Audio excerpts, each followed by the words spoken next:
এই হ্যান্ড ব্লেন্ডারটা আমি নিয়েছি দারাজ থেকে।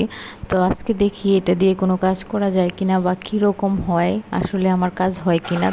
তো মেয়ের জন্য সাবু যা রান্না করব সেই সাবুটা আমি দেখি ব্লেন্ড করা যায় কিনা।